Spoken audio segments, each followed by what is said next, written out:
Bueno, pues muchas gracias por su presencia. Estamos aquí en la Facultad de Filosofía, en el Sigillum Seminario, y hoy tenemos el honor de recibir a Pilar Carrillo, una gran investigadora, sobre todo en lo que tiene que ver en letras italianas, y muy buena amiga, que nos va a presentar su texto sobre el comentario de mis sonetos de Lorenzo de Medici, un compendio de los saberes del siglo XV, algunas notas sobre la teoría erótica del Magnífico, en la cual nos va a presentar más o menos una semblanza sobre Lorenzo de Medici y la obra que nos está presentando. Pilar ha estudiado, aquí tengo tu arquitectura en Florencia, Italia. Tiene una licenciatura en letras italianas por la UNAM, donde también obtuvo la especialización y el grado de maestra de historia del arte. Actualmente está inscrita en el programa de posgrado en letras en la misma universidad, precisamente con la traducción y estudio del comentario de mis sonetos de Lorenzo de Medici. Y bueno, la idea de estas sesiones que van comenzando, la idea es hacer una cada mes, es ir presentando las distintas efigies, las figuras, los personajes que están en el Renacimiento y que pues algunos los conocemos, sobre todo por la historia del arte, ¿no? En el Renacimiento, pero hay muchísimos pensadores. Y también ir presentando a las personas que se dedican a esto para generar una unidad, ¿no? La idea es que los videos se queden en Facebook, que los subamos a YouTube y que vayan conociendo a las distintas personalidades del Renacimiento, pero también, como les digo, a la gente que se dedica en lengua española a estas investigaciones, particularmente en México, en la UNAM, pero bueno, ya nos iremos ampliando para que tengamos un acervo de toda esta gente que se está dedicando a esto que amamos y que es el Renacimiento. Y bueno, pues les dejo con Pilar. Nuevamente, qué bueno tenerte por acá. Gracias. Bueno, pues muchísimas gracias, Alejandro, por la invitación, por tu presentación y pues agradezco yo también a todos los que están presentes aquí en la sala y virtualmente.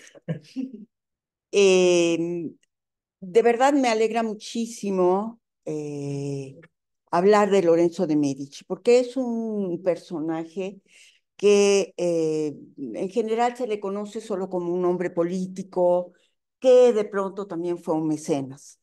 Pero en realidad esto es definitivamente limitante, porque el Magnífico, como se le llamó ya desde su época, fue todo un humanista que reunió en sí muchos de los atributos que normalmente están asociados al genio del Renacimiento.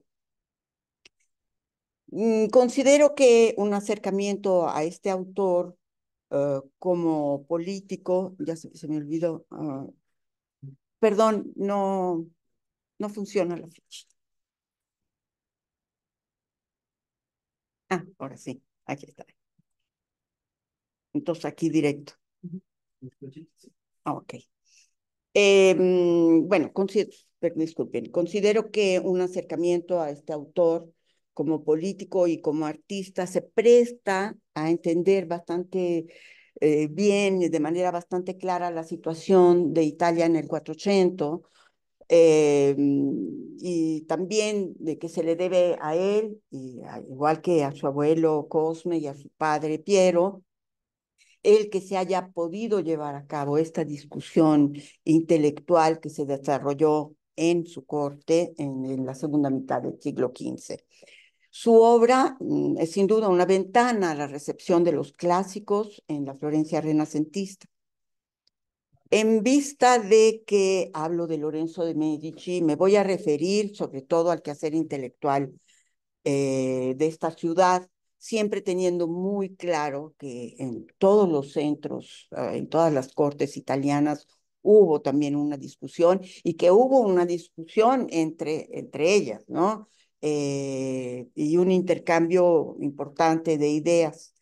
Pero creo que es muy importante porque gracias a la familia de Medici y todo lo que les contaré, espero que explique la gran concentración de cultura que hubo en Florencia en este tiempo.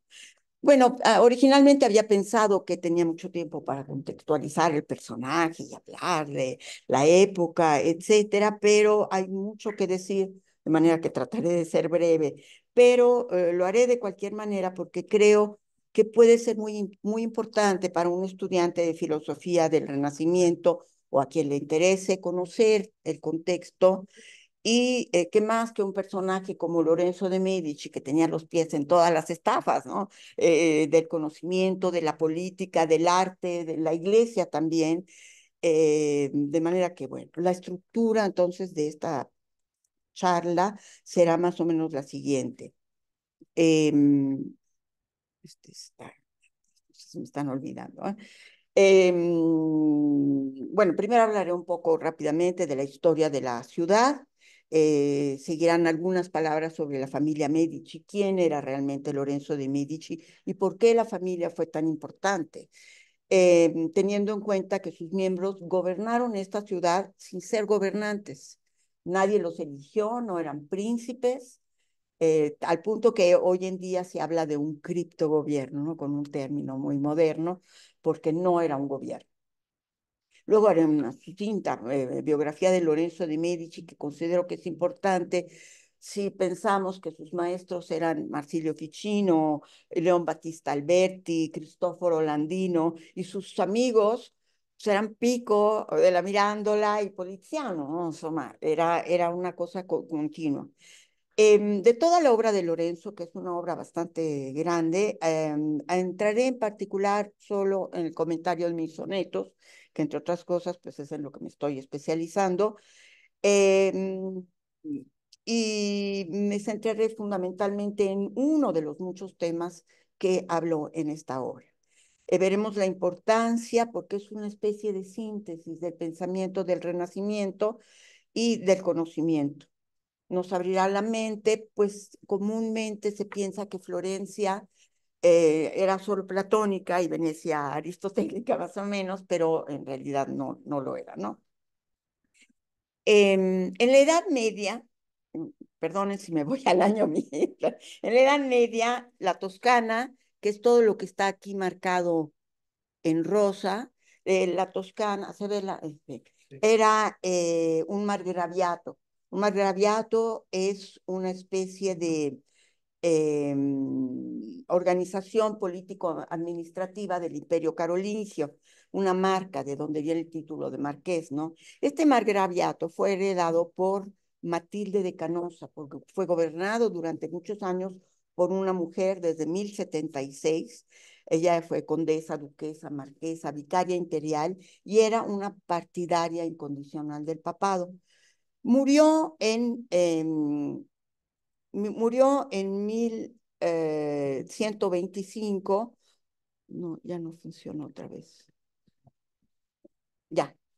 Murió, se casó dos veces, la segunda vez con un joven al que le llevaba a ella como 40 años, muy lista, pero nunca pudo tener hijos. De manera que cuando ella murió en 1125, pues toda esa zona que les mostré quedó tierra de nadie. Entonces, una pequeña ciudad que se había comenzado a organizar, pues se independizó y se convirtió en comune, que es una forma como un municipio, una forma democrática de gobierno, por cuanto democrático pueda ser un gobierno medieval, ¿no? Bueno, desde 1182 se formaron los primeros gremios de artes y oficios, lo que indica que la ciudad tenía una producción artesanal muy importante, que consistía en el acabado de telas que llegaban de Francia y de Flandes. Ellos las tenían, las hacían, las convertían en telas lujosas y de eso vivieron y viven ahora todavía muchas ciudades aledañas como Prato, que sigue tratando las telas. Bueno, pues obviamente, gracias al comercio que la riqueza genera, pero también a los contactos que hay con otros países, porque sin contacto no hay civilización, en Florencia hubo un enorme crecimiento demográfico, inmigración del resto de Europa, inurbación de las zonas aledañas, porque se necesitaba muchísima mano de obra. Y nace entonces una nueva clase de magnates comerciantes. El crecimiento demográfico también tuvo que ver, o propició, no sabría cómo decirlo, la llegada de las órdenes mendicantes que se distribuyeron alrededor de la muralla y luego ya fueron englobadas por otra más moderna. Entonces entraron todos los órdenes religiosos y nació no solo una nueva conformación urbana caracterizada por las iglesias, que poco a poco fueron ampliándose y se transformaron en las basílicas que aquí vemos, cada una con su plaza, sino también se convirtieron en muchos centros de discusión de ideas. Entonces, vamos viendo que se van sumando muchos elementos económicos, demográficos, religiosos. Con el comercio y el movimiento de población nacieron en Florencia nuevos palacios y también las compañías bancarias. Frescobaldi, Bardi, Peruzzi, Mozzi, Acciaioli, que no duraron mucho porque cometieron el error de prestarle dinero a Eduardo III de Francia para la Guerra de los 100 Años, que duró 106, de 1337 a 1453, y que terminó con la derrota de Inglaterra y que por lo tanto pues provocaron un desastre económico porque hizo quebrar a los bancos. El siglo XIV fue muy difícil para Florencia. Florencia, bueno, tuvieron una inundación desastrosa. Vino el duque de Atenas, es esta que vemos aquí, que fue un temible tirano. Luego la peste de 1348, la que narró Boccaccio, las luchas entre güelfos y gibelinos.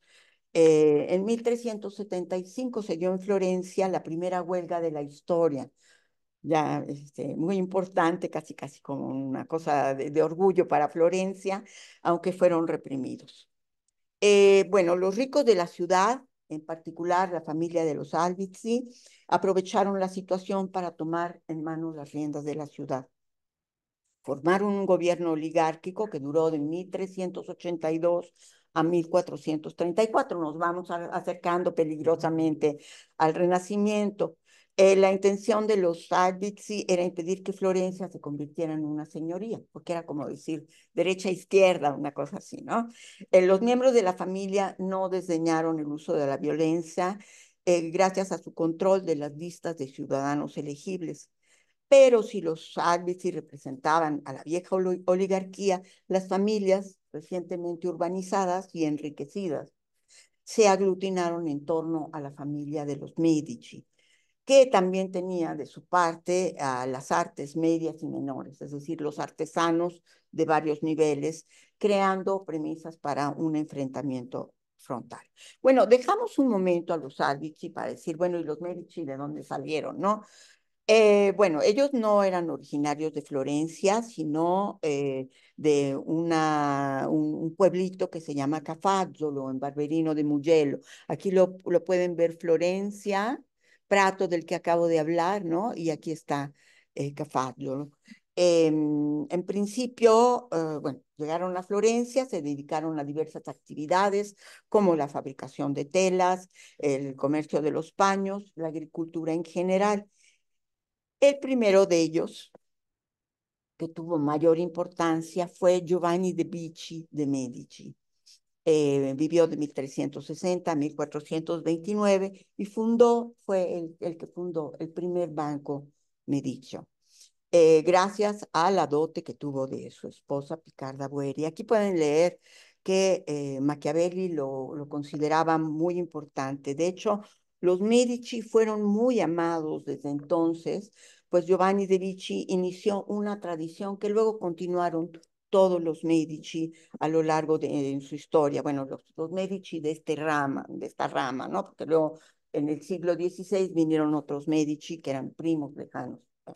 Um, por ejemplo, durante una peste que hubo en Florencia en 1417, él donó muchísimo dinero, porque era infinitamente rico, donó mucho dinero a la señoría, al gobierno y también a los enfermos directamente, y por lo tanto, bueno, pues tuvo mucha estima. Mucha estima tuvo también porque él tuvo la idea de que no todos debían pagar los mismos impuestos, porque en ese momento todos pagaban los mismos impuestos, y él dijo que no, que tenían que ser proporcionales a la riqueza de la familia. Bueno, en otras palabras, aunque era rico, pensaba en la situación de los pobres. Así se podría decir que fue él quien sentó las bases económicas de la familia, pero también la fuerza ante el gobierno, que fue lo que los mantuvo siempre hasta arriba, con el apoyo también del pueblo. Su hijo, Cosimo, que bueno, aquí ya está en esta pintura maravillosa de Botticelli, está representado como si él fuera un rey mago, ¿no? Ya mayor. Este es su hijo Piero, este es Lorenzo, este es Giuliano, digamos toda la familia. Este es Botticelli, su autorretrato. Bueno, Cosimo, Cosme, lo vamos a oír con muchos nombres, abrió sucursales del banco en Brujas, en Londres, en París y otras ciudades europeas e italianas. Disponer de mucho dinero le permitió maniobrar en el gobierno sin formar parte de él, por ejemplo, ocupando cargos diplomáticos, pero siempre fue muy importante porque fue un sujeto muy prudente, siempre. Fue amado hasta tal punto que a su muerte se le llamó el pater patria, o sea, el padre de la patria.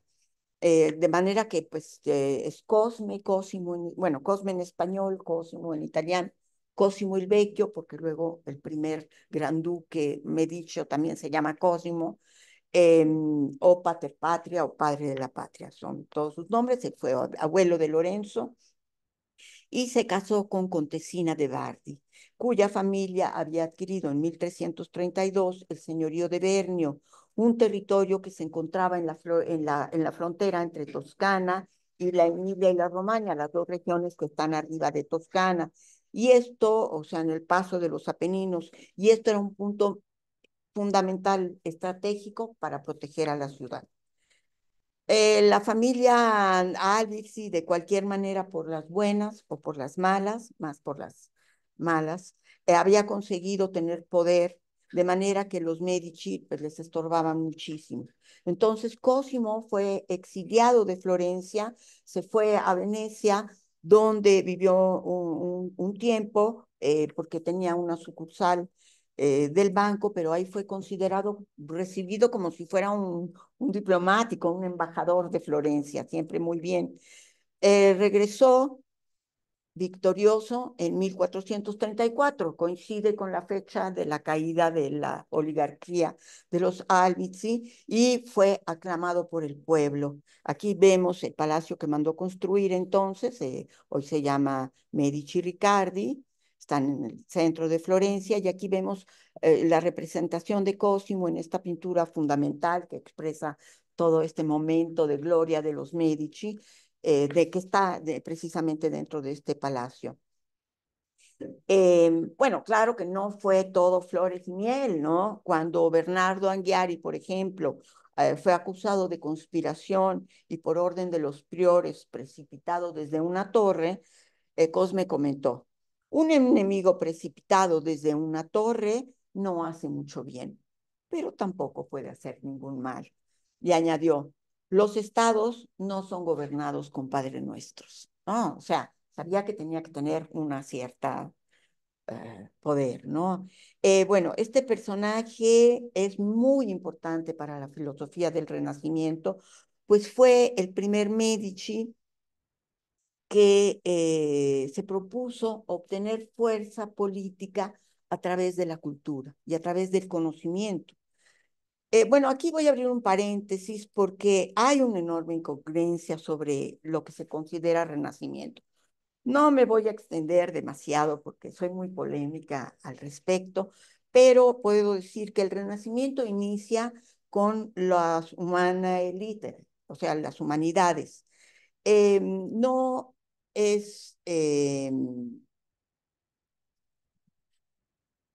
no, perdón, es que ya no puedo leer aquí, pero bueno, no es que alguien de pronto se despertó y dijo, ay, los clásicos y los tradujo y los adaptó a un modo de pensar, ¿no? Sino que los clásicos nunca se habían dejado de leer. O sea, no es el renacimiento de los clásicos, sino los clásicos vistos desde otro punto de vista, estudiados con otras ideas completamente nuevas según mi punto de vista, ¿no? Una nueva manera de ver a los clásicos que inició en parte con Dante, fue reforzada con Petrarca, pero el verdadero cambio se dio con los cancilleres florentinos de finales del siglo XIV, inicios del XV, Coluccio Salutati, Leonardo Bruni, Poggio Bracciolini, pues ellos dirigieron este conocimiento para que se convirtiera en un instrumento para mejorar la vida civil. Entonces, esto ya es la vida civil colectiva, esto ya es otro punto de vista. Fueron ellos los que llamaron a Emanuel Crisolora, a, que era un humanista bizantino, lo llamaron a Florencia para que ocupara la cátedra de griego en la recién iniciada universidad que se llamaba Studium. Aquí lo vemos, es el mismo fresco que vimos antes, aquí vemos a Crisolora y un autorretrato de Benozzo Gozzoli, miren, que es el pintor de esta obra, lo pintó junto, ¿no? Seguramente él también quiso aprender griego porque era una cuestión no solo de filósofos, sino de gente curiosa. Em, bueno, entonces, Crisolora permaneció en Florencia hasta 1400 y en ese breve periodo entonces se movió el interés de los textos latinos poco a poco, aquel por los griegos y a la conjunción de todo que podían ser leídos en original, ¿no? Y a este periodo le llamaremos humanismo civil, precisamente por su intención civil.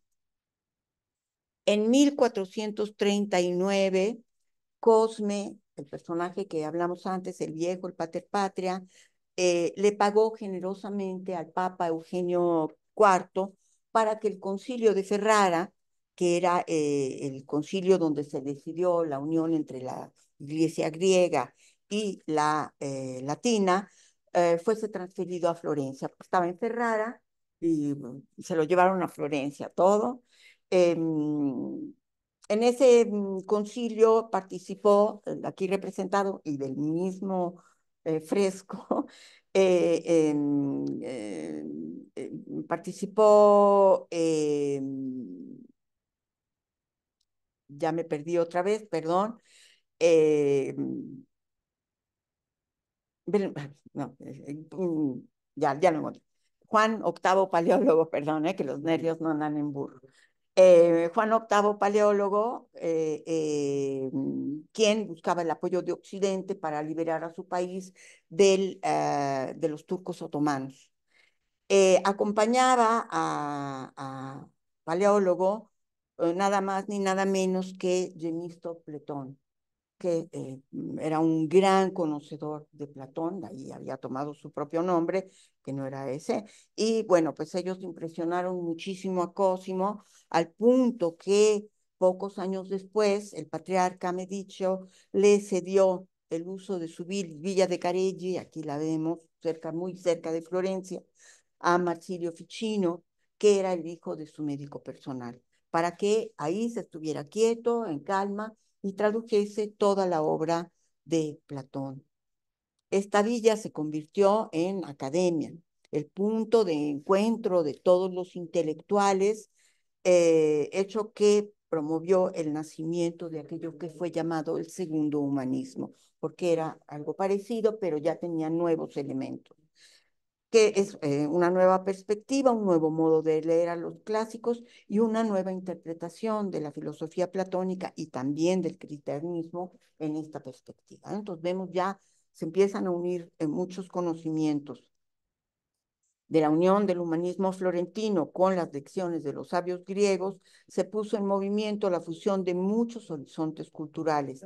La experimentación y estudio que se dio en todos los sentidos provocó el conocimiento y también la recuperación de doctrinas orientales y griegas, como el orfismo, el hermetismo, el pensamiento judeocristiano y muchas otras cosas más. Lo anterior es determinante no solo para entender el concepto de renacimiento y su delimitación, sino incluso para entender el nacimiento del pensamiento del mundo moderno. Estamos hablando de un verdadero nudo muy fuerte formado por una gran cantidad de elementos. El hijo de Cosme, Piero, se casó en 1444 con una mujer muy culta, Lucrezia Tornabuoni, que era hija de un noble comerciante, Francesco Tornabuoni, y con este matrimonio la familia pudo ennoblecer sus descendientes.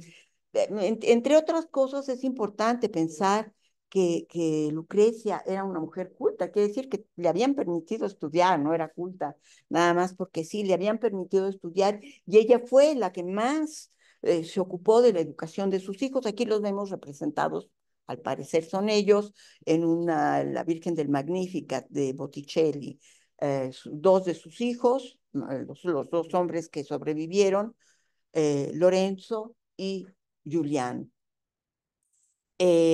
Lucrecia, entre otras cosas, también era una buena poetisa y escribió cosas muy interesantes, un poco tirando a poesía muy religiosa, pero realmente una poesía de valor. Bueno, en el siglo XIV, entonces Florencia era solo una pequeña ciudad, casi en el centro de Italia, lo vimos, ¿no? Y ahí lo vemos, una ciudad fuerte, porque como mencioné antes, había sido una de las primeras ciudades italianas en constituirse bajo la forma de gobierno municipal y también porque había explotado su geografía para la producción industrial y se había traducido todo también en muchas otras cosas. Italia era en ese momento, esta era Italia, como muchos siglos después dijo Metternich, solo una idea geográfica. No existía, Italia no existió hasta 1860. Era una serie de ducados, todo tipo de formas de gobierno que, pero tenían un idioma distinto, no se entendían completamente en ellos. Y realmente Lorenzo, una de las cosas en las que más trabajó fue para que en Italia se hablara el mismo idioma, para que los intelectuales hablaran todos el mismo idioma. Pero bueno, no lo pudo lograr porque murió muy joven sin haber terminado con este proyecto. Entonces, bueno, es muy importante, aquí vamos a ver dos reinos. Este, que es toda esta parte de aquí, que estaba bajo la la corona de Aragón, que tuvo muchos problemas durante finales de ese siglo, inicios del otro, pero que cuando fue la unificación italiana, todavía era un virreinato español, finalmente como nosotros. Y bueno, el Estado eclesiástico que estaba aquí apachurrado entre todos y que tenía que defenderse, tenía que estar a la defensiva y en efecto lo estuvo. El 1 de enero de 1449, hijo de Lucrecia y de Piero, nació en esta ciudad Lorenzo de Medici. Eh, Era el cuarto hijo. ah, Tuvo tres hermanas mayores que él y lo esperaban verdaderamente a gloria porque los negocios de la familia, la posición en la política necesitaban de un hombre, a pesar de que eran bastante feministas, como ya vimos, pues para estas cosas se necesitaba un hombre. Entonces, Cosme el Viejo ya se había dado cuenta de la importancia, el lustre que les proporcionaba la cultura y las artes. Y por eso pusieron a este joven y a su hermano, desde que Lorenzo tenía 5 años, bajo los mejores maestros. A 5 años Lorenzo aprendía poética nada más ni nada menos que con Cristoforo Landini, un grandísimo intelectual, y a estos niños se les permitía estar platicando con todos los embajadores, con los intelectuales, y les daban muchísima importancia y entonces pues desarrolló estrechas relaciones con todos estos intelectuales. Aquí tenemos a Landino. Landino fue un comentador de Dante, muy, muy importante, y claro, Landino influyó mucho en Lorenzo para la cuestión de la lengua y también para la apreciación de Dante en ese momento que pues no era muy, muy, muy amado. Em, Lorenzo, en parte contra su voluntad, se casó con Clarice Orsini, aquí la vemos, en 1458. Con ella tuvo 9 hijos, de los cuales solo 6 llegaron a edad adulta. Pero ¿cómo llegaron? Por ejemplo, su cuarto hijo, Giovanni, pues se convirtió en León X, por ejemplo, ¿no? De cualquier manera, en la vida de Lorenzo también estuvo Lucrecia Donati, la mujer a la que le cantó en su canzoniera y que realmente existió y con la que realmente tuvo una apasionada relación. Entonces no era. La República Veneciana era muy fuerte y a principios del siglo XV tenía la idea de extenderse hasta Lombardía y esto provocaba muchísimos problemas. Pero cuando llegó la amenaza turca a principios del siglo, decidieron hacer un tratado de paz que se llamó la Pace di Lodi, que se hizo en 1454.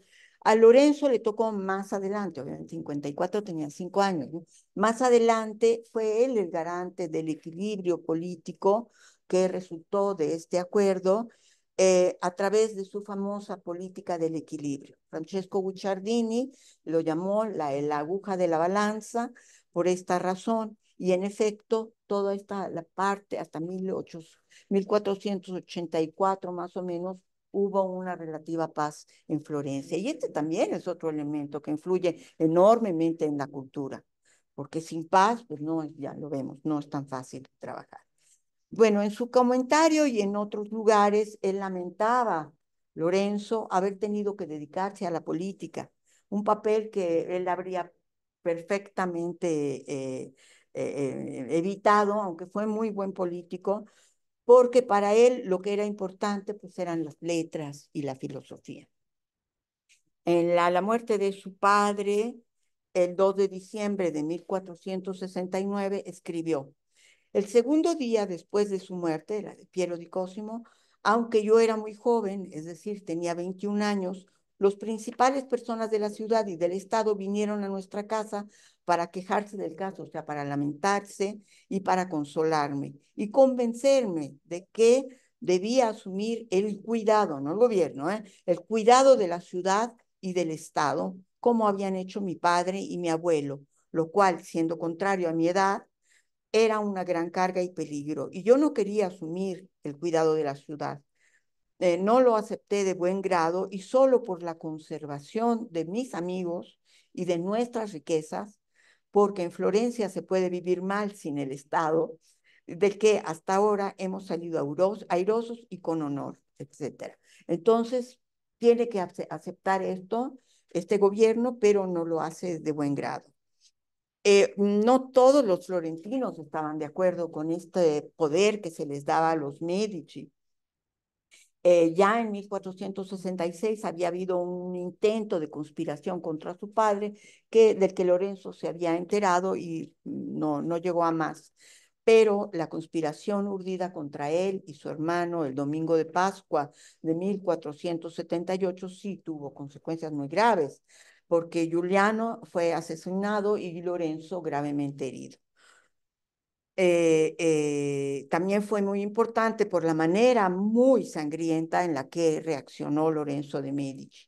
Probablemente el aspecto más significativo de esta conspiración es que la había organizado el Papa Sixto IV, quien aprovechó la importancia de algunos florentinos para deshacerse de ellos, sobre todo porque tenían problemas con unas minas de alumbre y el alumbre era fundamental en el teñido de las telas. O sea, todo está mezclado. Eh, Después de esta conjuración, Lorenzo fue excomulgado. Y fue excomulgada la ciudad, y fue excomulgado Landino. O sea, el Papa estaba verdaderamente muy enojado. Bueno, menos conocidos y menos importantes, pero también hubo otros dos intentos de asesinato contra Lorenzo. Mm, el Magnífico era más amante de la filosofía, como les dije, de la creación poética, y le encantaba ocuparse de las artes. Y a menudo se preguntaba qué era mejor, la vida contemplativa o la vida civil. Él se habría dedicado con gusto a la poesía y al arte y a la filosofía, pero no tuvo elección. Entonces, es necesario tener en cuenta lo anterior para entender esta especie de doble papel o de doble personalidad que tuvo Lorenzo, al punto que sí, uno dice el político por acá y el poeta, poeta, porque casi nadie lo conoce como poeta. Personalmente creo que es muy interesante porque él no llegó a la poesía, a la política o al estudio como el resto de los normales terrícolas, ¿no? Sino, o sea, a una cierta edad, después de aprendizaje, sino que él estaba ahí adentro desde pequeñito. Les recuerdo que a 5 años leía latín. Entonces, bueno, creo que esto es muy importante. Su aptitud en este campo fue importante, ya que en el momento de su muerte, poco después de cumplir 44 años, había compuesto un buen número de obras que abarcaban varios géneros, desde las obras de los cantos de carnaval, a los cuales pertenece Triunfo de Baco y Ariana, donde está una de sus versos más famosos, que dice, cómo es bella la juventud, que de cualquier manera se escapa. Quien quiera ser feliz lo sea, porque no hay certeza de mañana, ¿no? Y en toda su obra lo vamos a ver que repite mucho esto eh, de la vida que se va, ¿no? Escribió estas obras burlesco-populares como La Nencha de Barberino o Los Borrachos, que son muy divertidos y que estaban hechos para el carnaval, para las fiestas que él organizaba de carnaval. Escribió églogas para las que adaptó la terza rima, como el Corinto. También, bueno, los poemas que juntó en un canzoniere, en el que también hay sonetos, canciones, poemas religiosos y poemas largos como Las selvas de amor, que es una preciosidad. Y aquí también innovó porque utilizó la octava real, que es un metro que hasta entonces había sido utilizado solo para la épica. Mm, También incluye algunos poemas idílicos como Ambra. Ambra toma el nombre de bueno, el nombre que le dio a su villa de Poggio a Caiano, que construyó junto a Giuliano da Sangallo, y el Ombrone, Ambra es la amante de Ombrone, que es el río que pasa por ahí, ¿no? Y también Ambra es preciosa, los amores de Venus y Marte, bueno. También es muy famosa una colección de poemas italianos que hizo para el rey de Nápoles, que se llama la colección aragonesa, por el rey de Nápoles que era aragonesa, y que es como una recapitulación de toda la poesía importante italiana desde la escuela siciliana hasta él, porque obviamente se incluyó, que era un buen poeta.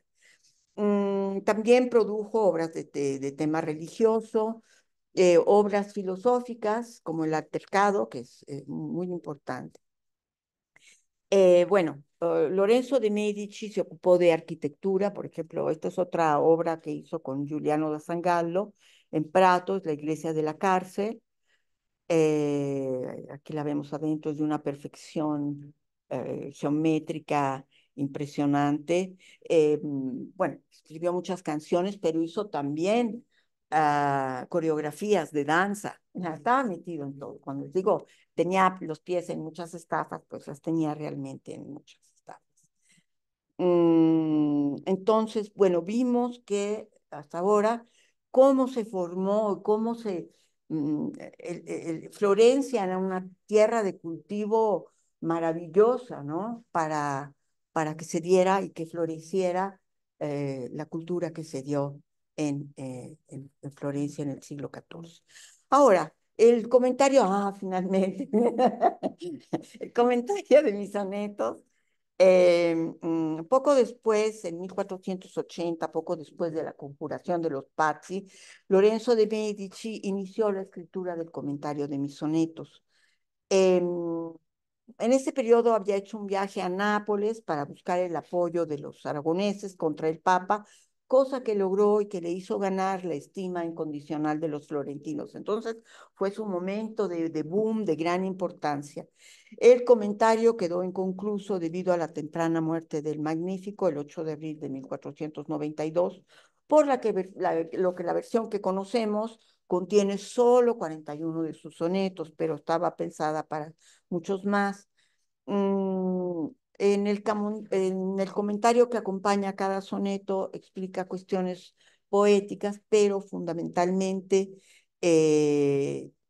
lo que él está tratando de transmitir es su conocimiento filosófico y otros tipos de conocimiento. Es importante porque de cualquier manera no está escrito para que solo los filósofos lo entiendan, ¿no? O solo los poetas, sino está escrito para que cualquier persona lo entienda.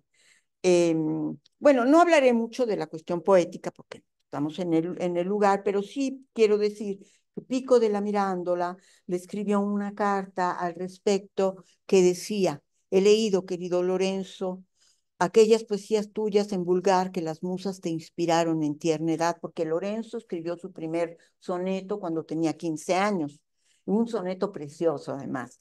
Dice, y he reconocido en ella la prole legítima de las musas y de las gracias.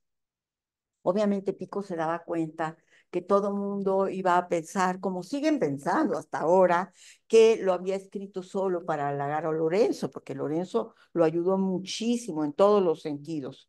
Y además las cartas y ensayos circulaban libremente en aquella época, no eran una cosa tan personal. De manera que decidió escribir las razones por las que él pensaba que Lorenzo era un buen poeta. Por ejemplo, que tenía una poesía masculina, vivaz, enfocada en la naturaleza, que es muy importante y que nos habla de lo que nosotros tenemos que ver cuando leemos poesía del Renacimiento, no desde nuestro punto de vista del siglo XXI, sino lo que pensaba otro joven en ese momento. Pero dice, también encontré frases aristotélicas de la física, del alma, de la ética, del cielo, de los problemas. ¿Cuántas frases platónicas de Protágoras, de la República, de las leyes y el banquete? Todas cosas que había leído otras veces en otros autores, pero que en ti me parecen nuevas, muy bellas, transfiguradas de tal manera que ahora parecen tuyas y no de ellos.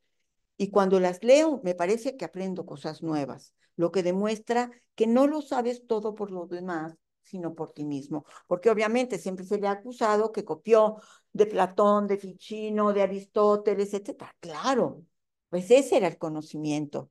Pero bueno, vamos a ver una parte de cómo sí hay una transformación en él, ¿no? De qué manera las palabras de Pico de la Mirándola ponen en luz un lector atento, inteligente, pero sobre todo capaz de entretejer saberes. Eso es lo que vamos a ver. Eh, mm, y bueno, el comentario de mis sonetos es un prosímetro, es decir, es un género usado, que ya había usado Boccaccio, Dante y también Boecio, y que consiste en que a un texto se alternan poesía y prosa. Se estructura en dos partes, un proemio que es muy importante porque en este proemio él habla de los 9 temas más importantes para él y luego viene el comentario como tal, que tiene otras divisiones, bueno, y en el que él va a tratar otros 40 temas distintos, ¿no?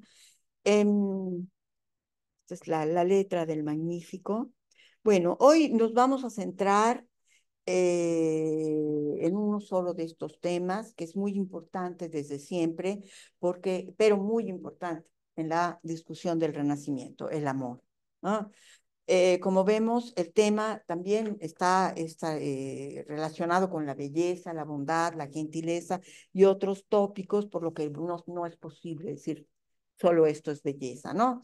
El Magnífico muestra muchas de sus fuentes, todas las fuentes que le sirvieron como para construir su saber, que son Platón, Aristóteles, el estilnovismo, Ficino, Pico, pero también Averroes, que es fundamental en este conocimiento. Aquí está Averroes. Sabemos que Platón habló sobre el amor en muchos textos, sobre todo en el Banquete. Para él, el amor es un deseo de conocimiento y también deseo de belleza, pero de una belleza que no se tiene. Así dice Lorenzo. Okay. La definición que tenemos, se los leo en italiano para un poco para que oigan a Lorenzo. Si alguien conoce italiano va a decir, esta señora lo escribió mal, pero no, así se escribía en tiempos de Lorenzo y el italiano no es exactamente el mismo que se habla hoy. La definizione che abbiamo detta d'amore è che amore sia desiderio di bellezza. E se questo è, molto veramente si può dire amore non possedere quella bellezza che desidera, perché se la possedessi, il desiderio d'essa sarebbe invano, perché non si può desiderare quello di che altri ne ha copia. Santo Tomás dudaba de esto, porque decía, si el amor nace de la falta de belleza, ¿cómo puede ser que haya nacido primero el mundo perfecto de los ángeles? Considero que la diferencia desde el punto de vista platónico renacentista es que el amor no nace solo porque hace falta de belleza, sino también por el deseo de perfección. Y este deseo de perfección crece en proporción con el propio conocimiento. Ficino consideraba el amor como una energía cósmica universal y desarrolló su propia doctrina erótica que se refleja en el comentario al Banquete de Platón y que se basa mucho en él, ¿no? Y que escribió en 1469. La novedad, creo, en los pensadores del Renacimiento es que amor y otras virtudes, como acabo de decir, son las que incitan a llevar una vida excelente. Y esto está relacionado con lo que dijimos antes, por eso era necesario que lo dijera y que me detuviera tanto en el inicio, que se acerca mucho al humanismo, al primer humanismo florentino. Bueno, veamos cómo desarrolla el Magnífico su teoría erótica. Vamos a ver, esparcidos a lo largo de la obra, hablará de la naturaleza, el origen, una definición y la finalidad del amor. En el proemio scrive: e giudicando piuttosto secondo la natura comune e consuetudine universale degli uomini, sebbene non oserei affermare, pure credo l'amore tra gli uomini non solamente non essere irreprensibile, ma quasi necessario e assai vero argomento di gentilezza e grandezza d'animo, e soprattutto cagione di invitare gli uomini a cose degne ed eccellenti, ed esercitare e riducere in atto quelle virtù che in potenza sono nella nostra anima, ¿no? Entonces, parece recordar un verso del poeta stilnovista Guido Cavalcanti, que es el padre del Stil Novo, que dice: al cor gentil reimpaira siempre amor, o sea, al corazón gentil regresa siempre el amor.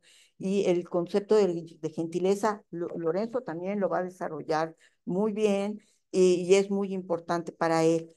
Pero también vemos que bueno, pues siempre hay una concordia con el humanismo. Este binomio es algo de que él va a hablar una y otra vez en el comentario, es decir, que solo las almas gentiles pueden amar, por un lado, y también que la búsqueda del amor hace mejores a los hombres, porque les hace sacar lo mejor de sí mismos.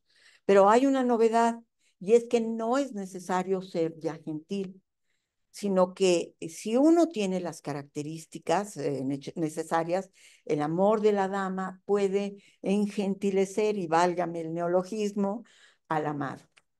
Y este è l'esempio che dà. Possiamo chiamare uno gentile o in atto o in potenza, cioè veramente gentile e con tutte le parti che vengono da gentilezza o atto a poter essere gentile. Come diremo di un fabbro, il quale, avendo il ferro senza alcuna certa forma, si può dire abbia in mano una spada, una zappa o quello strumento il quale è su intenzione di comporre quel ferro, ¿no? Entonces, esto es fundamental. Eh, entonces, habíamos dicho que en Platón se lee que amor es deseo de belleza. Marsilio, en su comentario al banquete, repite cosas muy parecidas y la idea es adoptada por Lorenzo. Y agrega que en el caso del amor hacia la criatura humana, no se trata de la perfección que se llama sumo bien. Sin embargo, el Magnífico dice que es igualmente un bien, no es el sumo bien, él está hablando de cosas más terrenas, dice, pero es igualmente, está bien, si está adornada de condiciones que son convenientes al verdadero amor. Una es la gentileza, ¿no? Que dice él, a mi parecer son dos. La primera es que se ame solo una cosa, la segunda es que esta cosa se ame por siempre. Entonces, el verdadero amor, dice Lorenzo, siguiendo un poco a Diotima, debe reunir dos condiciones. Eso, que se ame una cosa, que se ame por siempre. Quien ama una sola cosa y siempre no pone amor en otras cosas, y por eso evita todos los errores y placeres de los cuales comúnmente incurren los hombres. Y para que esto suceda, dice, queste due condizioni male possono cadere se il subietto amato non ha in sé, a proporzione di altre cose umane, somma perfezione, e se, oltre alle naturali bellezze, non concorre nella cosa amata ingegno grande, modi e costumi ornati ed onesti, maniera e gesti eleganti, destrezza da corti e dolci parole, amore, costanza e fede. Entonces, la gentileza se puede obtener, pero tiene uno que ser el fierro, que tener todas las características del fierro para que el herrero lo pueda construir, ¿no? Pero aquí también podemos ver algo muy importante. Él no está hablando solo de una belleza física, está hablando de ingenio, de comportamientos rectos y nobles, otra vez humanismo, de gestos y modales elegantes. Entonces, aquí vemos la fuente de las características que durante el siglo siguiente fueron propuestas como características del cortesano perfecto. Nadie se las reconoce, pero Baltasar Castiglione, Pietro Bembo, y luego más tarde Baltasar Gracián, se van a referir a estas cosas. Entonces, es fundamental. Bueno, eh, otro tópico muy importante en cuanto al amor es cómo nace. En general se liga al Stil Novo, la idea de que el amor nace de los ojos, pero es una historia mucho más antigua, de la que ya se hablaba en Grecia y que fue muy usada durante el medievo, sobre todo en las obras de Chrétien de Troyes. Para Lorenzo, los ojos bueno, el amor entra por los ojos. Para Lorenzo, el amor puede ser visto de dos maneras. En la percepción de la belleza no son un sentido, porque como sentido propio y exterior no pueden juzgar la belleza de una cosa o de la otra, sino que por los ojos es necesario entender la operación de nuestra alma. Entonces no son físicos, son la operación del alma que obra a través de los ojos. Y aquella alegría y placer, dice Lorenzo, que siente por medio del instrumento de los ojos, cuando a través de ellos juzga una cosa bella y toma de esto consolación y confort. La cuestión de los ojos desde el punto de vista de la fisiología, porque también va a hablar de muchas cuestiones fisiológicas, de la circulación, de las lágrimas, que si son frías o calientes, de los suspiros. Es que es increíble la cantidad de conocimientos que va a tratar en esta pequeña obra, en la que está comentando filosofía, ciencia y no tanto sus poemas, que también son muy bonitos. Bueno, la cuestión de los ojos desde il punto di vista della fisiologia, dice Lorenzo, secondo i veri patetici, la cosa che è veduta si rappresenta dentro agli occhi, moltiplicandosi la specie e forma di esa cosa, tanto da pervenire a quella parte dell'occhio che si chiama cristallina, perché è trasparente e diafana come il cristallo, la quale riceve quella tale forma della cosa che si vede, come fa lo specchio di qualunque cosa che gli è opposta. Qualche tale forma, scusate, questa tale forma così veduta dalla cristallina si trasferisce nel senso comune, o sempre al sentito comune, che giudica per questo la qualità di quella cosa. In cambio, secondo gli accademici, negli occhi nostri sono certi spiriti sottilissimi, como los espíritus che forman los suspiros, eccetera, no? E quali si partono dagli occhi e vanno a quella cosa che si vede e riportano per riflessione agli occhi, quasi informati dalla forma di quella tale cosa, la quale rappresentano pure alla cristallina già detta come a uno specchio e di cui poi al senso comune también, ¿no? Aquí se parece mucho a lo que luego hablaba Lamberto da Monte. Dice, queda por aclarar mejor aquella parte, esto todavía no viene, queda por aclarar aquella parte en la que dice que mis ojos fueron el espejo del rostro de mi dama. Ya lo vimos que habla de los ojos como un espejo, que también Ficino habló de la mirada como un espejo. Bueno, entonces Lorenzo dice, muy bien, ya sabemos cómo nace, pero ya agrega un elemento que me parece increíblemente naturalista y realista, que necesita para que el amor sobreviva. Se necesita, contesta, que no se base solo en una belleza fisica. Dice, queste cose tutte necessariamente convengono alla perfezione dell'amore, perché ancora che il principio d'amore nasca dagli occhi e dalla bellezza, non di meno alla conservazione e perseveranza in esso bisognano quell'altre condizioni, perché se o per infermità o per età o altra cagione, se si scolorissi il viso e mancassi in tutto o in parte la bellezza, restino tutte quelle condizioni non meno gradite all'animo e al cuore che la bellezza agli occhi. Es maravilloso este punto de vista completamente físico. Claro, uno podría decir, Lorenzo de Medici se conoce porque era un hombre que dicen que era muy feo, ¿no? Tenía la nariz tan torcida que no tenía olfato, etcétera. Yo pienso que era fascinante, ¿no? Que sin duda era fascinante, pero podría decir, bueno, a ver, no te preocupes, dama. Bueno, bueno, es decir, que son necesarias varias condiciones, porque el ser humano envejece, se enferma, y esto no se puede perder el amor, tiene que necesariamente basarse en cosas más importantes.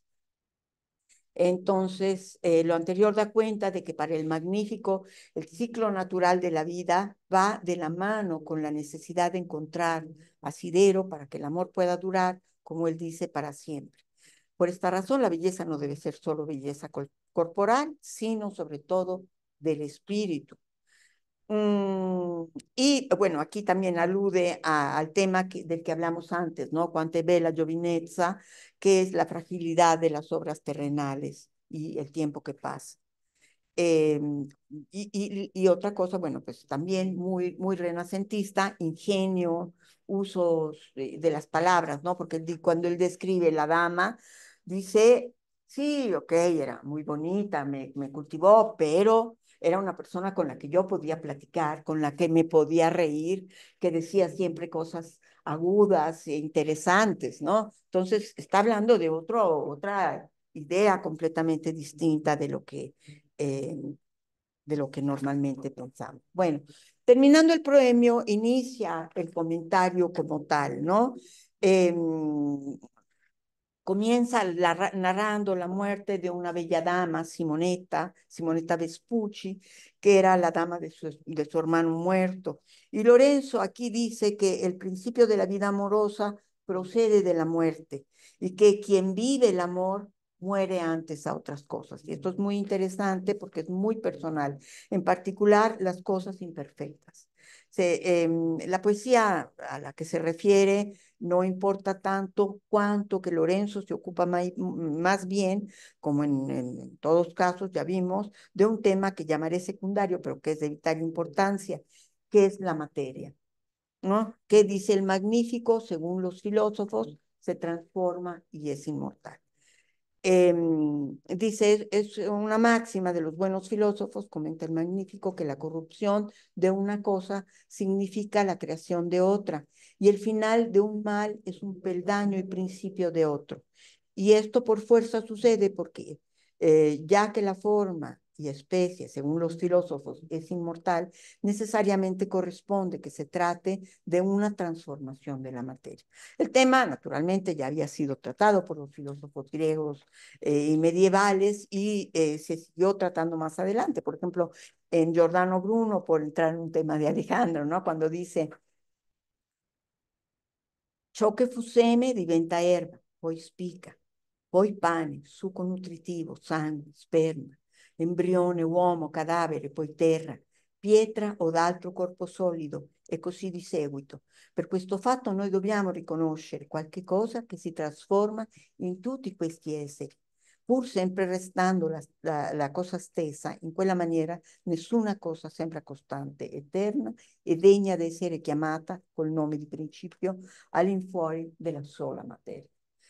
El tema obviamente también había sido tratado por Ficino, Sopra lo amore, dice, Ficino dice, amore e morte, perdita di sé, ma in quanto trionfo della dualità sulla solitudine del singolo e vita. O sea, también amor es muerte, pérdida de sí mismo, pero como triunfo de la dualidad sobre la soledad del individuo es vida.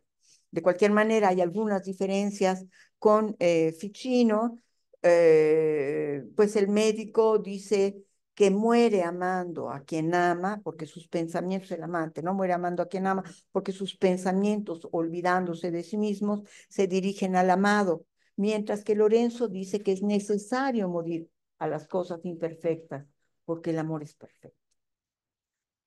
Bueno, decía que el amor está estrechamente relacionado con otros temas como la belleza, y esto es así de muchas maneras distintas. La belleza en particular, la del cuerpo, dice Lorenzo, está ligada a la proporción y armonía. La bellezza del corpo e grazia d'esso pare che proceda dall'essere bene proporzionato, di grazioso aspetto e in effetto da una certa venustà e leggiadria. Y agrega el Magnífico, y me parece que esto es una gran novedad, dice, la quale qualche volta piace non tanto per la perfezione e buona proporzione del corpo, quanto per una certa conformità che ha con gli occhi ai quali piace, che dal cielo o dalla natura procede, e tutto questo è obietto e giudizio degli occhi. Entonces, se debe notar que para Medici, entonces, las cosas que agradan lo hacen por dos causas, es decir, eh, aquí está, por dos causas, es decir, por ser perfectamente bellas o por ser muy amadas y deseadas. Es una gran novedad porque a menudo sucede que se ama una cosa que no es considerada bella, pero nada puede gustar tanto como cuando se une el amor y la belleza.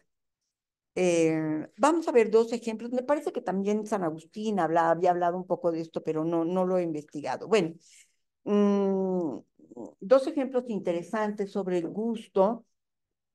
El Magnífico habla de una obra que puede estar pintada por un gran maestro, pero que no necesariamente me tiene que gustar, ¿no? Como hoy el arte contemporáneo, ¿no? Es un gran maestro, lo que sea que haga, nos tiene que gustar. Bueno, dice, aunque una pintura fuese perfecta, aquello que se ha pintado podría ser de calidad, pero podría no estar pintado según la naturaleza de quien debe ver, pues algunos se deleitan con cosas alegres como animales, follajes, bailes y fiestas y cosas similares.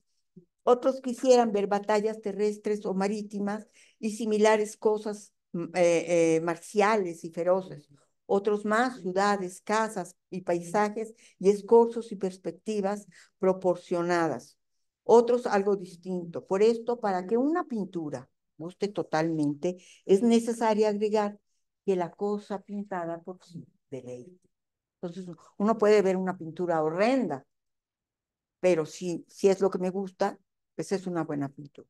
El tema tal vez le interesó bastante porque volvió más adelante en la obra y dice, tal vez no es inconveniente considerar si la belleza de estas violetas, unas violetas que tenía su dama en el balcón, y que le había mandado a él que estaba fuera de la ciudad. Y si bien yo no puedo juzgar si era verdadera en realidad, porque no puedo referir más que lo que a mí me parecía, según lo que los sentidos le referían al juicio y cuáles eran depravados o corruptos, o si me traían la verdad. Es difícil para mí entenderlo porque es necesario que el juicio juzgue lo que reportan los sentidos y en qué manera lo reportan.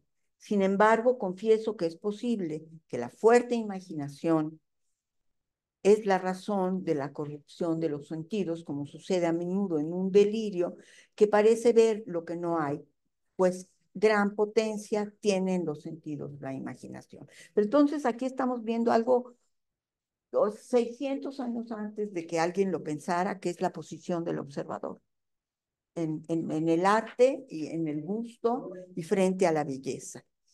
Mm, para Medici como para Platón, todavía no, el amor también es el apetito de otro. Dice Lorenzo, a mí me parece que poco puede recriminarse aquello que es natural. Nada es más natural que el apetito de unirse con la cosa bella. Y este apetito ha sido ordenado por la naturaleza en los hombres para la propagación de los hombres, cosa muy necesaria para la conservación de la humanidad. Y esto dice, la verdadera razón que debe movernos no es la nobleza de la sangre, ni la esperanza o posesión de riquezas u otras comodidades, sino la elección natural. O sea, el amor tiene que ser una elección natural, no forzada ni ocupada por ningún otro aspecto, sino movida únicamente por una cierta conformidad y proporción que tienen al mismo tiempo la cosa amada y el amado. O sea, cuando dos cosas similares se encuentran, se aman. Y se aman también con un objetivo que es la propagación de la especie humana. Sin embargo, bueno, dice también la belleza lleva consigo aflicción porque dice, quien siente algún dolor o tormento en el cuerpo desea la salud de la cual ha sido privado. Quien está en la cárcel, la libertad. Quien ha sido depuesto de alguna dignidad, regresar a su condición.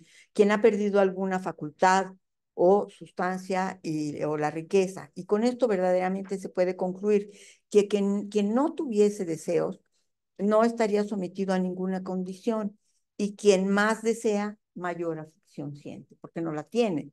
pero es fundamental esta aflicción para mejorarse, porque si ya la tiene, ya no la desea y entonces no se mejora. Es como decir, si llego a la felicidad total hoy, pues ya me puedo morir, porque ya no tengo más deseos, ¿no? Este es un tópico muy importante y muy común en la literatura precedente, pero sobre todo en la del siglo XVI, donde, aunque no se le reconoce, yo insisto que tiene una grandísima influencia.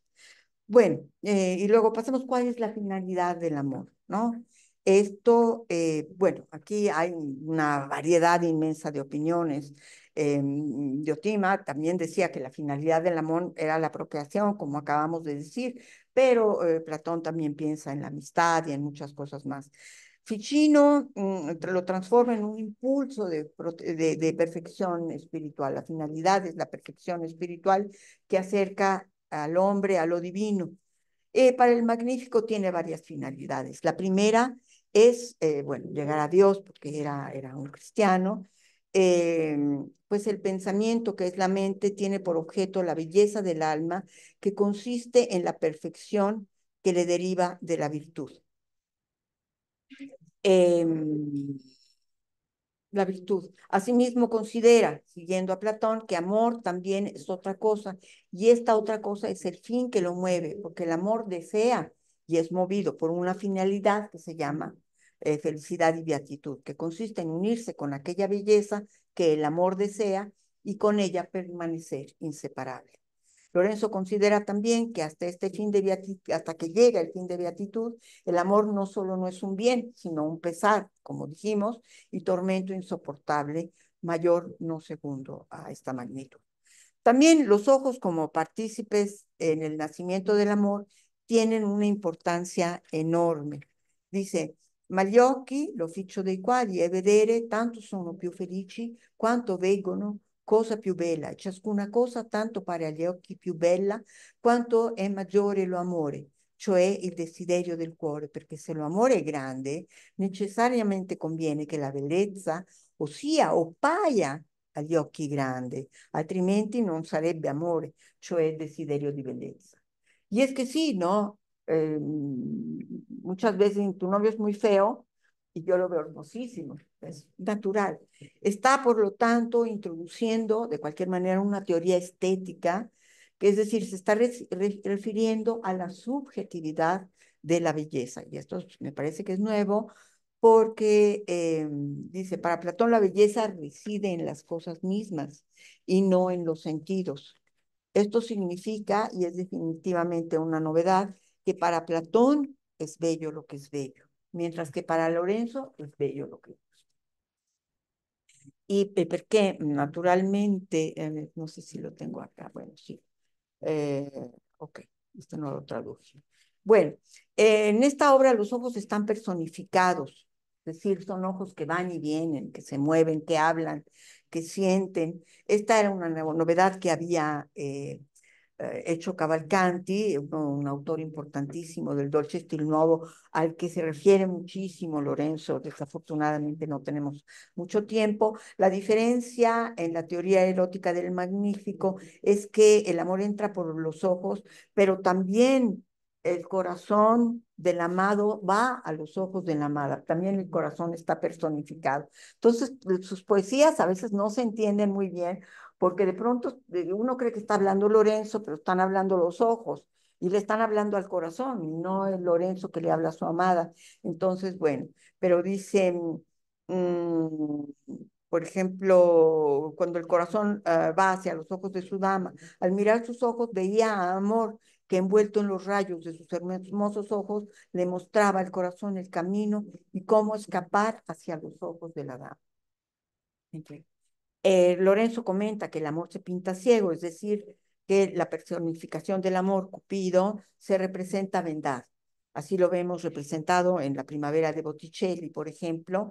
La representación de Cupido como un niño alado, un puto, como se le llama, desnudo y ciego o vendado, con su tradicional arco y flechas, inicia solo en el Renacimiento. Y así también Ficino dice, i poeti l'amore cieco dipingono, poiché l'amante, quando o di se stesso o dell'amata cosa giudica spesse volte si ingegna, e con ciò sia che gli uomini, niuno maggiormente di se stessi amino, certo è che da niuno maggiormente che da loro stessi ingannati sono. Vicino il pico della Mirandola, a veces usan el significado literal y a veces simbólico de la ceguera. Ahí en Lorenzo hemos visto, ya casi terminó, terminó un fuerte sentido civil, seguramente por influencia de los humanistas florentinos y también Pico de la Mirandola. Al amar a una persona que se considere adecuada y buscar todas las maneras que puede para gustarle, es necesario por fuerza que en todas las obras trate de dignificarse, de hacerse excelente entre los otros, realizando obras virtuosas para hacerse lo más digno posible de aquella cosa que ama, dignísima sobre todas las demás. Eh, lo anterior, porque quien ama tiene que merecer a su amada en vista de que el amor no es más que una noble pasión. Por esto, quien propone un verdadero amor necesariamente propone una gran perfección según el uso común de los hombres, tanto en el amado como en el que ama. Y tampoco podría ser amor, dice, de la cosa amada hacia el que ama, si aquello que ama no mereciese ser amado. O sea, hay un do des, ¿no? Yo te doy y tú me das en el amor. Es decir, el amor como un ejercicio para llegar a la excelencia. Me parece un punto importante del pensamiento lorenciano, pues, como se vio antes, para Pico las obras virtuosas sirven para agradar a Dios. Lorenzo las ancla más a la vida terrena y piensa que las obras también se pueden hacer por el amor terrenal. Algo muy similar había propuesto Ficino. Eh, bueno, creo que se nos acaba el tiempo, ¿verdad? En realidad hay muchísimo que decir sobre Lorenzo. Estamos tratando muy sumariamente un tema eh, porque él va jalando de los varios saberes, nombres, ideas, y al final, bueno, terminamos por confundirnos, ¿no? ¿Qué dijo? ¿Quién lo dijo? ¿De quién era? En efecto, los críticos de Lorenzo, incluso críticos contemporáneos, hay uno que dice que esta obra del comentario de mis sonetos es una selva selvaggia, utiliza, ¿no? Cuando Dante dice, questa selva selvaggia de Asproforte, un bosque salvaje, porque el comentario de mis sonetos es considerado un poco oscuro y confuso. Yo estoy convencida de que Lorenzo era un gran pensador, que no tuvo mucho tiempo a disposición por esas razones, pero también por haber muerto muy joven, para desarrollar y acomodar bien todo lo que sabía. De hecho, sus manuscritos están llenos de regresaba y los cambiaba y por eso también tienen algunos errores. De manera que me gustaría que consideraran esto solo como una probadita de su gran eh, escritura y en particular de esta obra que él quiso como mostrar cuáles son los resultados del buen gobierno. Muchas gracias.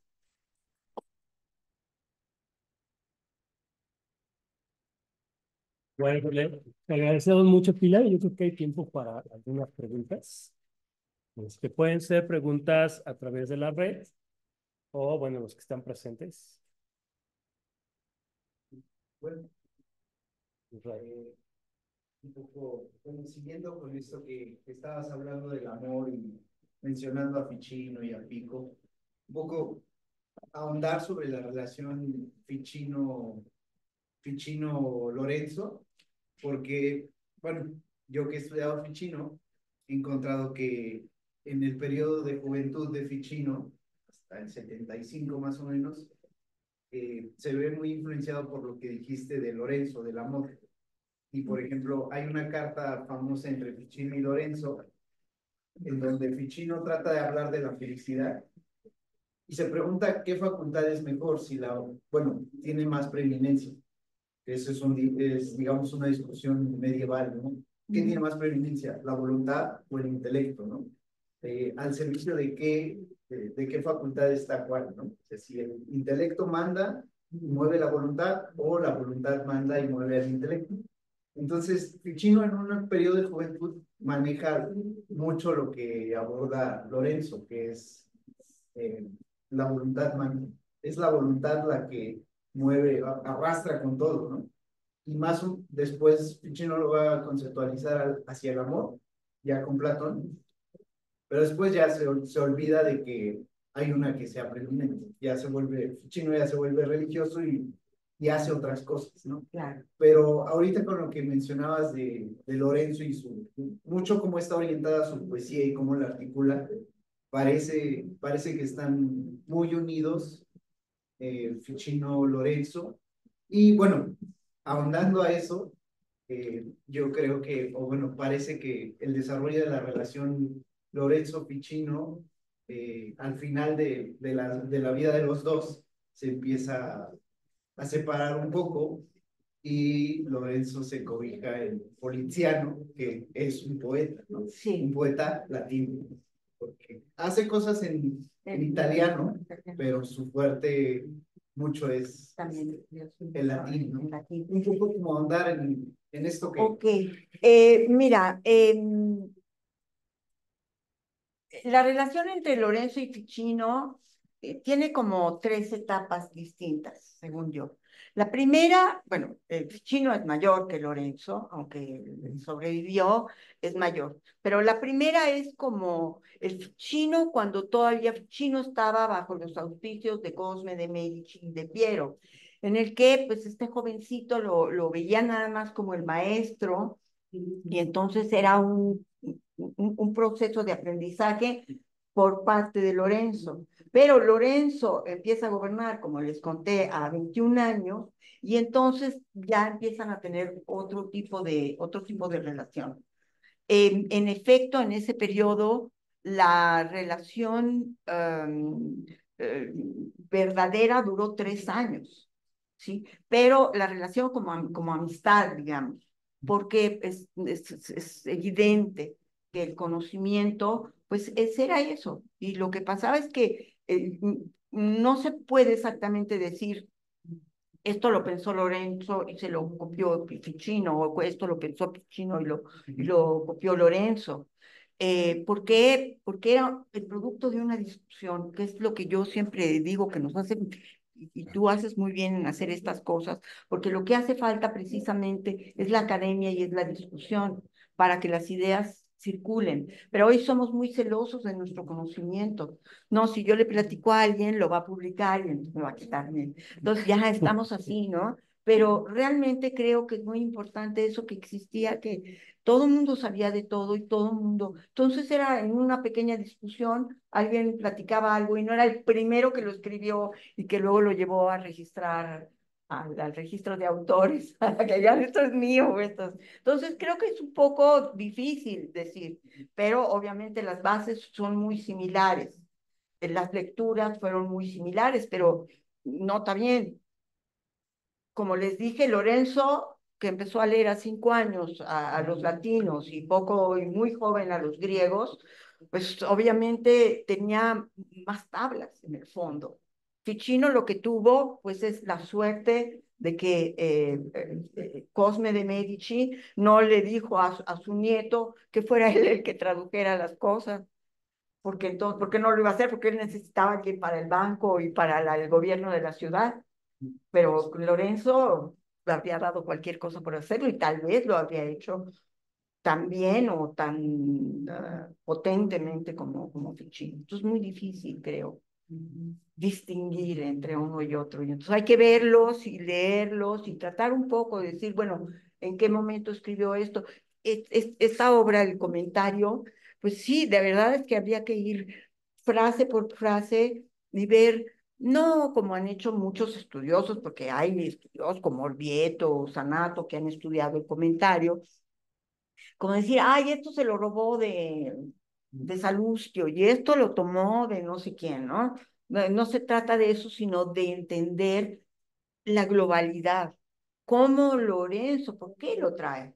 ¿Por qué lo trae de Salustio y de quien tú quieras, ¿no? Lo trae porque a él le conviene mostrar esto, que en su corte hay un conocimiento y este conocimiento tiene unas bases fuertísimas.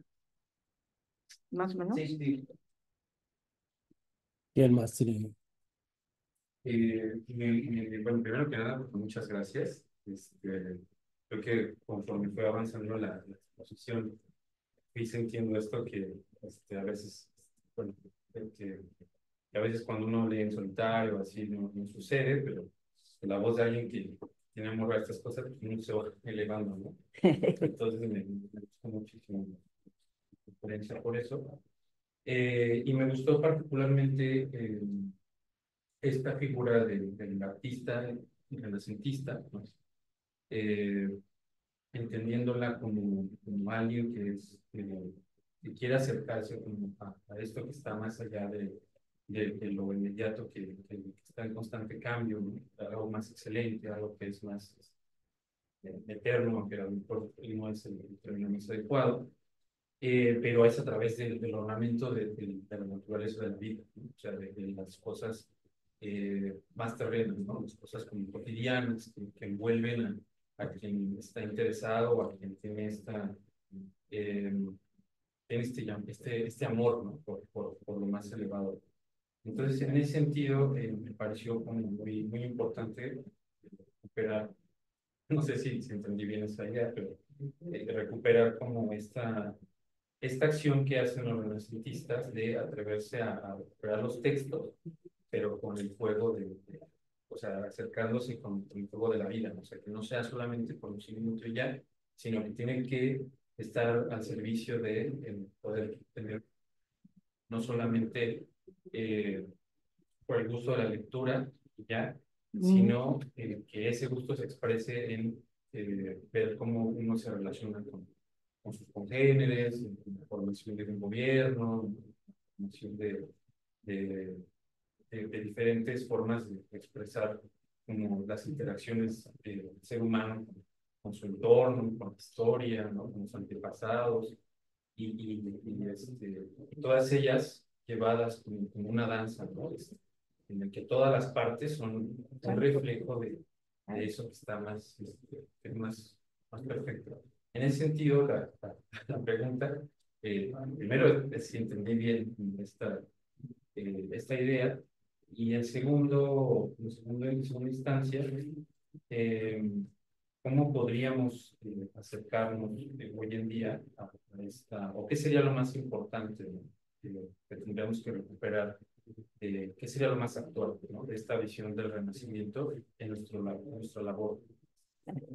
Bueno, la primera parte, sí, creo que hay algo que es, yo digo, mágico en Lorenzo, y es que él aterriza todos estos conocimientos, ¿no? Él actúa como político y como filósofo al mismo tiempo, y entonces dice, para qué sirve todo esto?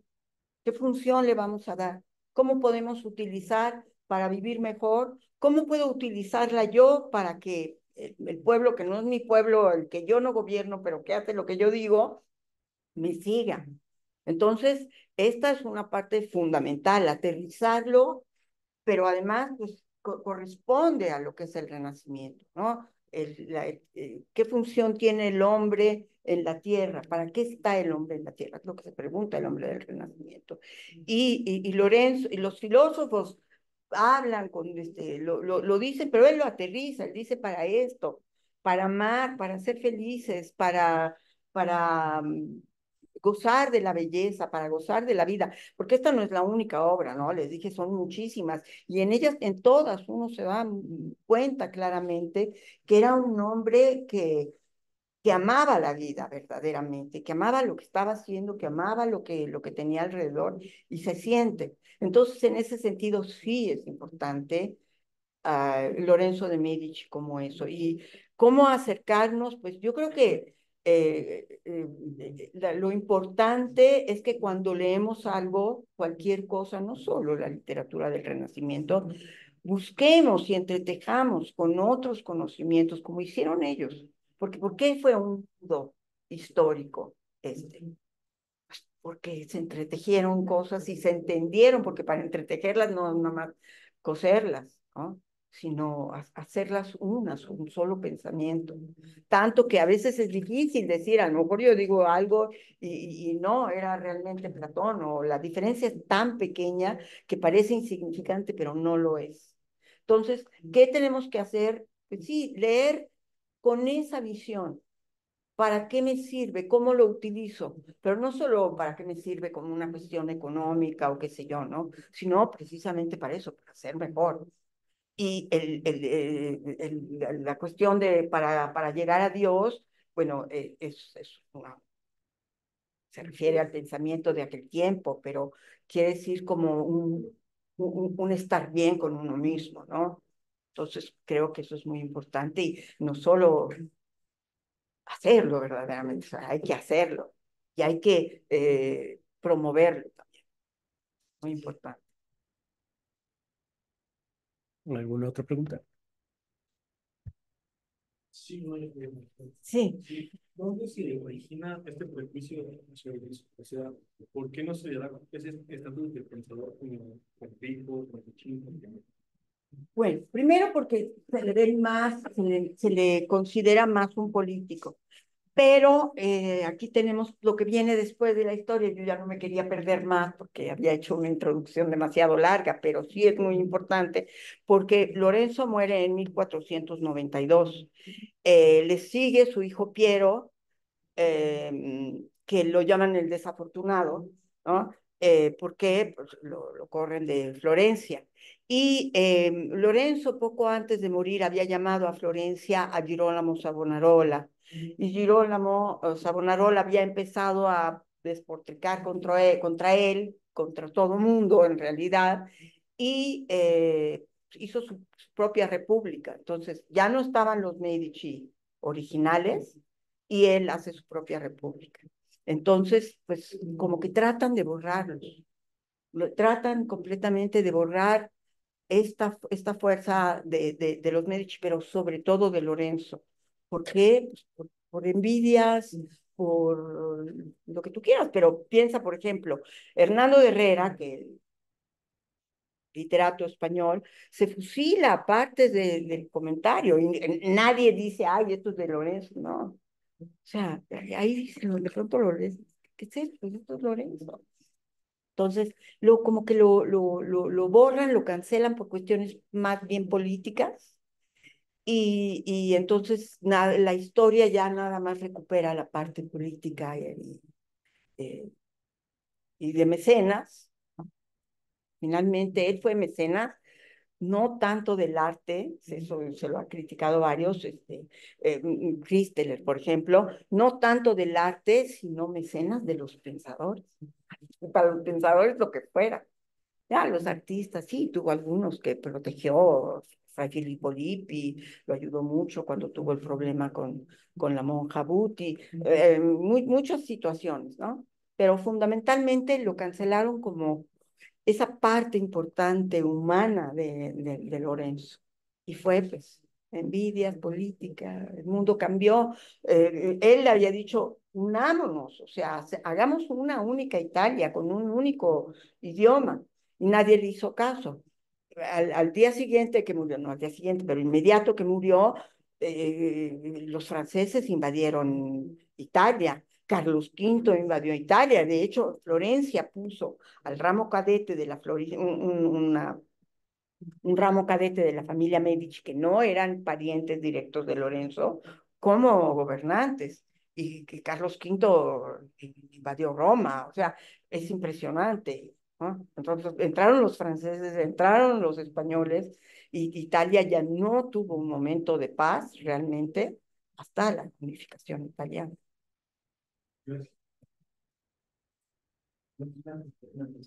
Sí. Si pudieras mencionarnos algunos nombres de gente que estudia a Lorenzo, o sea, que haga estudios sobre Lorenzo, y si está editado o si solo se lee en manuscrito, que es ¿Sobre Lorenzo como biografía o sobre Lorenzo? Porque es que estudios también ahí lo dividen. O los que hablan de Lorenzo poeta o los que hablan de Lorenzo historia. Así Sí. como lo estoy poniendo yo y que Sí, sí. quiero decir, es una sola persona, Claro. solo Carrillo Fabio. Ya. Pero Tal vez Brochon, no, no, el inglés, William. O sea, en general para introducirnos a esta figura, no Sí, tanto como... hay un intelectual inglés, siglo XIX, que se llama William, que fue el nombre, pero te lo paso luego, con R, que era realmente un fan de Lorenzo y habla mucho también de su poesía. Si está editado o... Sí, lo encuentras en inglés y en francés, en Archivog, por ejemplo. Es fácil de... O sea, no es un autor que esté olvidado en manuscritos. No, no, no, no, es bastante famoso e importante para... Sí. Perdón, tengo una cabeza ya de chorrito. William, algo con él. Se me fue. Sí. Yo creo que el más importante. Claro que otros han escrito, pero en muchos casos muchos han aprovechado, ¿no? Como que decir, ay, Lorenzo de Medici era malo, Lorenzo de Medici era un mal, les da como que los llena de lustre porque pueden decir algo malo sobre alguien tan importante, ¿no? No se trata de hacer un juicio político ni un juicio moral, no nos toca. ¿No? Se trata de decir, hizo esto y cómo lo hizo, nada más, ¿no? Hay alguien, por ejemplo, dijeron, ay, los Medici tan malos, porque unos tatarabuelos de Lorenzo habían asesinado a alguien, ¿no? Entonces, ya, ellos son muy malos. No, no puede ser, ¿no? La historia no es un juicio moral, efectivamente, no debe ser. Bueno, pues yo tengo una pregunta para cerrar. Este, como trayendo esta cuestión que nos has traído hoy a lo del seminario, tu opinión sobre la importancia que tiene recuperar a estos autores del Renacimiento, o sea, particularmente el Renacimiento, que es lo que nos apasiona aquí. Creo que también parte de lo que exponías de esta sensibilidad a la belleza espiritual que se da en el Renacimiento en varios pensadores, también nos lleva a muchos a estudiar el Renacimiento porque percibimos esto, ¿no? Ahorita que hablabas de Lorenzo, en los comentarios, los argumentos a Platón de Ficino que hemos estado traduciendo, hay uno que justo habla sobre la necesidad de que el poder y la sabiduría estén juntos. O sea, parece que hay algo muy consciente en esa época en relación a que no se puede generar nada bello, hermoso, poderoso, como lo fue el Renacimiento, ¿no? Creo que hasta el nombre es muy bello, sin que se junten estas dos cosas, ¿no? Y con toda Claro. esta tendencia espiritual que hay. Y es donde yo creo que es muy actual el Renacimiento, o sea que hay muchas cosas que aprenderle hoy en día, hoy que el poder está muy separado de la sabiduría y que de repente la sabiduría se queda o solo en la academia o solo en publicar artículos o lo que sea, y no tenemos esta visión que le comentaba Said, que Said se me adelantó un poco, de que lo que leamos tenemos que aplicarlo apasionadamente, como parece que fue el caso de Lorenzo, ¿no? Y por supuesto que de muchos de los que estaban ahí alrededor de él, ¿no? Pero sobre todo eso, ¿no? Tu opinión sobre la Sí. importancia de seguir haciendo estos estudios Sí, yo en creo ese que sentido. el Renacimiento se hizo muchas preguntas. El hombre del Renacimiento se hizo muchas preguntas sobre, como te decía, ¿por qué estoy aquí? ¿Qué hacemos aquí? ¿Y cómo? ¿Qué tenemos que hacer? ¿Cómo tenemos que actuar para estar bien? Para poder usufruir, ¿cómo se dice? Para poder sentir la belleza, el bien, la bondad, para poder sentirme realmente como el ser más importante de este mundo, para ellos el mundo creado por Dios y que es capaz a su vez de crear. Entonces, ¿cómo lo hace? Haciéndose preguntas sobre sobre la vida, sobre el ser, sobre la existencia. Y nosotros ya no nos hacemos preguntas. Ya no encontramos todo resuelto. Entonces ya no nos hacemos preguntas. Tomamos un libro, nos los aprendemos de memoria y ya se fue, ¿no? Entonces yo creo que eso es algo que más obviamente tenemos que leer los textos, pero además de leer los textos, lo que tenemos que ver es ¿cómo los tenemos que ver? ¿Cómo los podríamos leer como hombres del Renacimiento? ¿No? Descendiendo a entender esa bondad. Creo que es algo parecido. ¿Y por qué? Pues porque al final me va a traer un bien, me va a hacer estar bien. Es una medicina dulce para estar bien, definitivamente. Bueno, pues muchísimas gracias, Pilar. Creo que ha sido una gran presentación para iniciar estos episodios, como les hemos llamado, para presentar figuras y a quienes se dedican al Renacimiento. Pues te agradecemos mucho.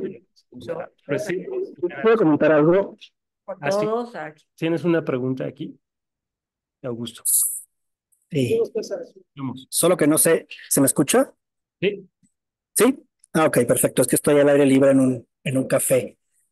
Bueno, muchas gracias por la presentación tan ilustrativa y con tantas imágenes y con tantos textos, que esos son el tipo de presentaciones que a mí me gusta también, porque son mucho más didácticas. Am, Me llamó la atención porque además hace unos días lo estábamos comentando precisamente Alejandro y yo, la presentación de cómo el amor se presenta como un proceso visual, ¿sí? Y cómo hay ciertas, cierta conceptualización que se repite, como la del diáfano, la del hecho de que, bueno, las dos teorías, ¿no? La intromisiva y la extromisiva, la de que si los objetos llegan hacia los ojos de forma recta o al revés, ¿no? Si los ojos lanzan rayos que se posan en las cosas.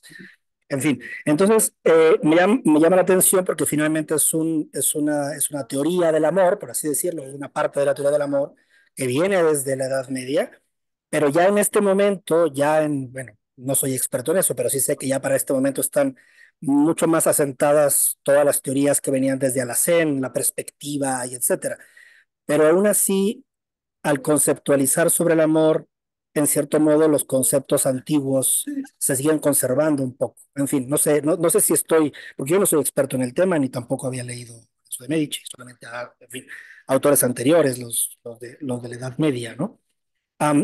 Es que el año pasado Lorenzo Bartoli hizo una exposición sobre Ghiberti, y bueno, también hay muchos estudios sobre cuánto Ghiberti ya había asimilado las teorías de Alhazen. Y no sé si usted tiene alguna percepción de cómo, en cierto modo, la lengua poética, por así decirlo, era una lengua que está como a caballo entre la ciencia y la realidad, pero como también es una tradición poética, no solamente una tradición científica, ¿no? Que es una discusión que también viene desde Dante, ¿no? También Dante discutía o se justificaba, decía, es que esto que estoy diciendo sé que no es lo que dice la ciencia, pero lo voy a justificar de este modo. En fin, pero bueno, nada, es un comentario así porque además hace unos días Alejandro y yo lo estábamos comentando, porque también Ficino cuando comenta Donna me prega en fin, cuando comenta Donna me prega de Cavalcanti, también hace uso de esta teoría. Y nada, pues muchas gracias. Bueno, en realidad, aquí hay algo que hay que tomar en consideración. Esta obra no es una obra filosófica, es una obra literaria. Y en la literatura, pues la metáfora está presente. Por otro lado, lo que está haciendo Lorenzo es tomando poesías precedentes y las está tratando de explicar según una lógica. Entonces, es claro que él sabe que los ojos no van al corazón de la dama ni que el corazón regresa, pero está utilizando todo esto como una metáfora de otras cosas, ¿sí? Entonces, y además está recuperando, como dijiste hace un momento, está recuperando ideas precedentes. Por ejemplo, esta cuestión que el amor entra por los ojos, que es muy antigua, según lo que yo he estudiado, no solo medieval, sino también griega.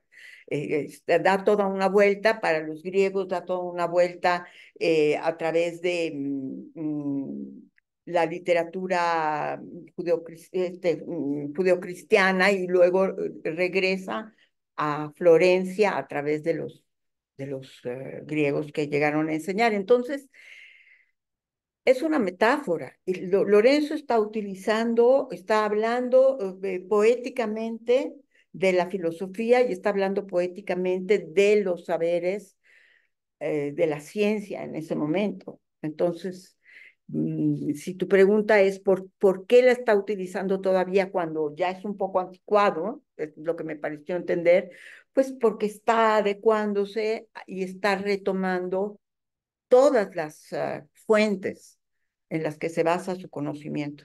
Entonces quiere retomar a Dante, ¿por qué? Porque su maestro era un estudioso de Dante, quiere retomar a Cavalcanti y a Petrarca y a Boccaccio, y decir, bueno, estas son las bases de esta cultura y de esta lengua, que es la lengua, es tan fuerte y tan importante como una lengua universal. Entonces, tiene que llamar estos pensamientos.